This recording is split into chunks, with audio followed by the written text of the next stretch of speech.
మీ business ఏదైనా మీ ఊర్లో promotion చేయాలంటే అది సుమన్ టీవీతోనే సాధ్యం. ఇప్పుడే సంప్రదించండి.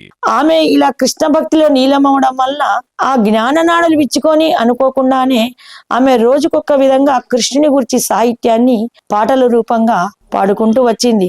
ఆ గోదా భక్తి గీతాలకు పరమేశ్వరుడైనటువంటి ఆ పరమాత్మ వైకుంఠవాసుడు తన్మయత్తుడై రోజు కూడా ఆ పాటలన్నీ వినేవాడు. ఆమె పాడే పాటలన్నీ కూడా ద్వాపరయుగంలో జరిగిన కృష్ణలీలామృతమే. ఎలాగా ఆమె ఉదయారంభంకే ముందే లేసి గోమయాన్ని అంతా తీసుకొని గొల్లలు చక్కగా వాళ్ళ ఇళ్ల ముందు కళ్ళాపి చల్లి కృష్ణుడు వాళ్ళ దారి గుండా వాళ్ళ వీధుల గుండా వెళుతున్నాడు అని చక్కటి వరిపిండితో ముగ్గులు వేసి ఆవు పాలు పితికి చక్కగా నిన్నటి పెరుగును ఆ వెన్న తీసి ఆ వెన్నంతా కృష్ణుడి కోసము నైవేద్యంగా దాచిపెట్టి వాళ్ళు కూడా కృష్ణుడు వెళుతున్నాడు, కృష్ణుడు వెళ్ళేటప్పుడు గల్ గల్ గల్ అని కాలే గజ్జేలందెలు మ్రోగ నడయాడేనమ్మ గోపాబాలుడు మావాడ వచ్చే వేళ ఏ వెన్నెల రేడు ఇట్లా అనుకుంటూ పాటలు పాడుకుంటూ నాటి గీతాలని పాడుకుంటూ ఎలాగా వెళ్తున్నారో అనేటటువంటిది మనకు గోదాదేవి తన పారాలు అంటే కన్నడం తమిళంకు సంబంధించిన అమ్మాయి కాబట్టి ఆ భాషల తిరుప్పాయి అనేటువంటి 33 ప్రకరణలు రాసింది. అవి ఈ ధనుర్మాసంలో విశేషణంగా మనకు తిరుప్పాయి ప్రతి విష్ణు ఆలయంలో కూడా చదువుతాము. ఒక్కొక్క తిరుప్పాయి చదువుతుంటే మనసు చాలా ఆహ్లాదకరంగా ఉంటుంది. ఎంతో చక్కటి సాహిత్యం. ఆ కృష్ణుని యొక్క లీలలన్నీ కూడా రేపల్లెలో ఆ గొల్లభామల మధ్యలో నడయాడినటువంటివి, యమునా నదిలో స్నానం చేసినటువంటివి, గోసేవ చేసినటువంటివి, మరియు వెన్న చిలికేటప్పుడు కవ్వం చేసే సవ్వడులు ఎలా ఉంటాయి. గోపికలందరూ కూడా కృష్ణుని సేవిస్తున్నప్పుడు వాళ్ళ కాళ్ళకు ఉన్న గజ్జెలు ఎంత మందంగా ఎంత హృదయంగా మ్రోగుతున్నాయి. చల్ల చేసేటప్పుడు ఆ గాజులు ఎంత మధురంగా పాడుతున్నాయి. అవన్నీ కూడా మన స్వామి వింటూ ఎంత ఆనందానుభూతిని పొందుతున్నాడు.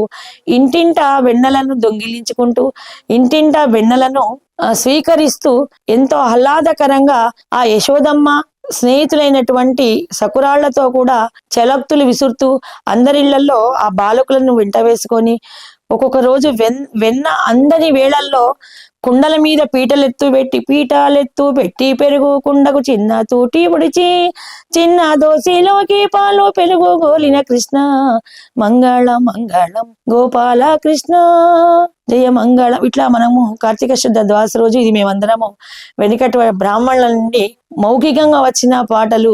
అలాగే కృష్ణుడు యజ్ఞశాలకు వెళ్ళి ఋషులు నైవేద్యాలు ఇస్తుంటారు. కృష్ణుడి గురించి హోమాలు యజ్ఞభోక్తానం యజ్ఞకర్తానం యజ్ఞకు కర్త కర్మ క్రియ అతడే. ఆయన కోసమే యజ్ఞయాగాదులు చేస్తూ ఆయనకు నివేదించకుండా ఆయన సాక్షాత్ స్వరూపంగా మానవ రూపంగా వచ్చిన కృష్ణుడు ఇంకా ఎక్కడో అగ్ని రూపంలో ఉన్నాడు, తేజో రూపంగా ఉన్నాడు. ఆయనకు నైవేద్యం పెట్టండి మీకు ఇవ్వమని బాలకులందరినీ ఆ ముని సంఘాలు పంపించే వేయడం వలన ఈ కృష్ణుడు తన గోపబాలకుల సైన్యాన్ని పట్టుకొని మునిపత్న ఇళ్లకు వెళుతాడు.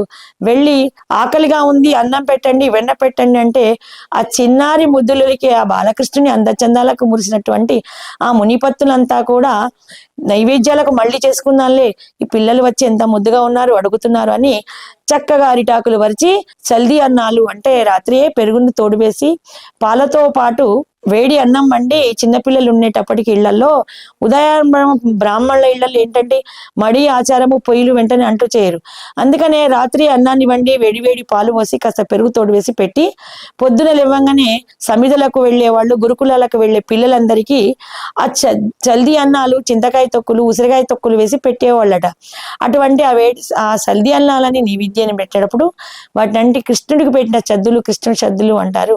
ఆ మునిపత్తులందరూ కూడా విస్తర్లు పెడితే ఆ బాలకులకే విస్తర్లు అయిపోయాయట, కృష్ణుడికి విస్తర్ లేకుంటే ఆయన అరిచేతినే తన విస్తర్గా పెట్టుకొని అందరి అరిటాకుల్లో వేసిన మోదిగాకుల్లో వేసినటువంటి ఆ బోనాలని పెరుగన్నాన్ని మధ్యన పట్టుకొని ఓగాయ ఒప్పిగాయ ఒమరైన అరిటికాయ అల్లంబు జాజికాయ అన్నన్ని పచ్చళ్ళని అంగూటముల పెట్టి చిన్ని దోసిల్లోకి చిన్నారి ముద్దలు ఇలాగా ఆ కృష్ణుని యొక్క లీలలన్నీ కూడా మనకు గోదాదేవి చక్కగా వర్ణిస్తూ పాటలు పాడి ఇలాగా రోజుకొక పూజ చేస్తూ తన సొంతంగా భావనాయుక్తంగా చాలా భక్తిపూర్వకంగా ఆమె తండ్రి గారిని దేవాలయానికి దండలిచ్చి పంపించి ఇంకా కొన్ని మిగిలిపోయిన పూలతోని తన మాలికలు అల్లుకొని తను స్మరించి తను ఆరాధించే భగవంతుణ్ణి తన భర్తగా, తన ప్రియుడిగా, తన సకుడిగా, తన స్నేహితుడిగా అన్ని తల్లియు తండ్రియు సకుడో నీవే అనుకుంటూ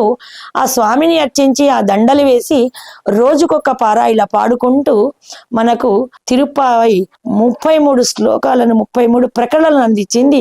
ఒక్కొక్క ప్రకటనలో రోజు రోజుకు శ్రీకృష్ణ లీలలు, భగవంతుని యొక్క అనేకమైన సాహస ప్రక్రియలు, కాళీయ ఫణి మీద నృత్యం చేయడము, గోవర్ధనగిరిని ఎత్తడము, పూతనాది గాగల బకాసురుడు, పూతన, ఖగాసురుడు అనేకటువంటి రాక్షసులను చంపి గొల్లలను కాపాడము, ఇలాగా మధురకు వెళ్ళడము, కంసుడితో యుద్ధం చేయడము అనేకమైనటువంటి మనకు తిరుప్పావై చదవాలి.